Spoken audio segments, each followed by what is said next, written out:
100-র ওপর সাক্ষী। আরজিকর মামলায় সিবিআই যা করতে চলেছে, রাতের ঘুম উড়ল সন্দীপ অভিজিতের।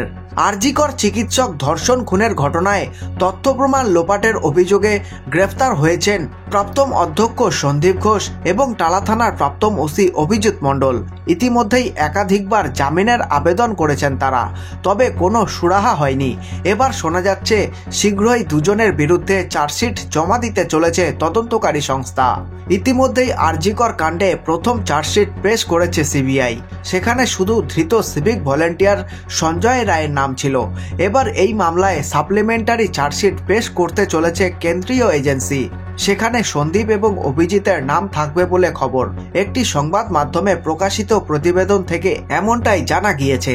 উক্ত প্রতিবেদনে দাবি করা হয়েছে, আরজিকর কাণ্ডের সাপ্লিমেন্টারি চার্জশিটে সন্দীপ এবং অভিজিতের বিরুদ্ধে তথ্য ও প্রমাণ লোপাটের পাশাপাশি ষড়যন্ত্রের অভিযোগ আনা হয়েছে।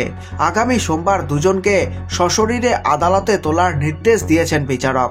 সিবিআই আধিকারিকরা সেদিন চার্জশিট পেশ করার তোড়জোড় নিচ্ছেন।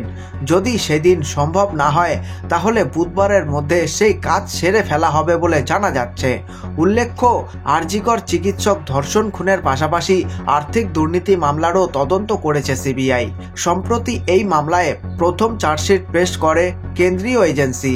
সেখানে প্রাক্তন অধ্যক্ষ সন্দীপের পাশাপাশি সুমন হাজরা, বিপ্লব সিংহ, আশিস পান্ডে এবং আফসার আলী খানের নাম ছিল বলে খবর। এদিকে নিয়ম বলছে, সরকারি কর্মীর বিরুদ্ধে চার্জশিট পেশ করতে গেলে সরকারের অনুমোদন দরকার হয়। আরজিকর আর্থিক দুর্নীতি মামলার অভিযুক্ত সন্দীপ এবং আশিস দুজনেই সরকারি ডাক্তার। ফলে তাদের বিরুদ্ধে চার্জশিট দিতে গেলে সরকারি অনুমোদন প্রয়োজন। কিন্তু সেই ছাড়পত্র না নিয়েই সিবিআই চার্জশিট দেয় বলে খবর। জানা যায় সেই কারণেই এই মামলায় কেন্দ্রীয় এজেন্সির চার্জশিট আদালতে গৃহীত হয়নি। এই খবরটি ভালো লেগে থাকলে লাইক করতে পারেন এবং আপনাদের মূল্যবান সময় দেওয়ার জন্য ধন্যবাদ। আপনাদের দিন শুভ হোক।